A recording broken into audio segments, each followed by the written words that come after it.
Bismillah ar-Rahman ar-Rahim. Namaduhu wa nasalli ala Rasul al-Kareem. Assalamu alaikum wa rahmatullahi wa barakatuh.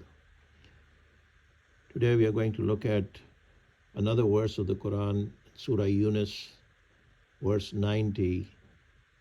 And the translation of the verse is, "We took the children of Israel across the sea, and Pharaoh and his soldiers pursued them in tyranny and enmity until when drowning overtook him, he said, I believe that there is no deity except that in which the children of Israel believe, and I am of the Muslims." The Quran talks about Ana min al Muslimin. And just see how this verse has been translated by Muhammad Asad in his English translation of the Quran. Muhammad Asad writes, "And we brought the children of Israel across the sea, and thereupon Pharaoh and his hosts pursued them with vehement insolence and tyranny until they were overwhelmed by the waters of the sea. And when he was about to drown, Pharaoh exclaimed, I have come to believe that there is no deity except him in whom the children of Israel believe, and I am of those who surrender themselves unto him." Notice once again that Muhammad Asad omits the word Muslim. And the Quran says very clearly Muslimin. So those people who are not familiar with the Arabic Quran, they might think that this could apply to anybody who surrender themselves to God.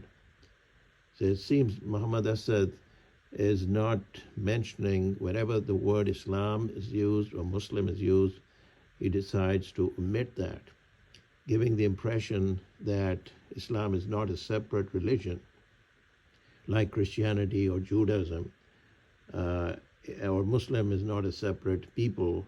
It's just anyone who submits would be a Muslim, and anyone who submits is also a follower of Islam. So different people might start thinking that Islam is not a religion, it is just an act of submission. So this is very important to understand, that this is not the accurate translation of the Quran.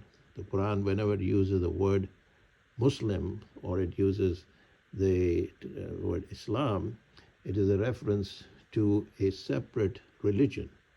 It's a reference to a separate people. And it's said about the previous prophets that they were Muslims. They were followers of Islam. They were not followers of Christianity or Judaism or any other religion. But people reading translations like that of Muhammad Asad may not get their understanding. So viewers, it's very important when you read the translations of the Quran, you should be very careful about the background of the person who is translating the Quran.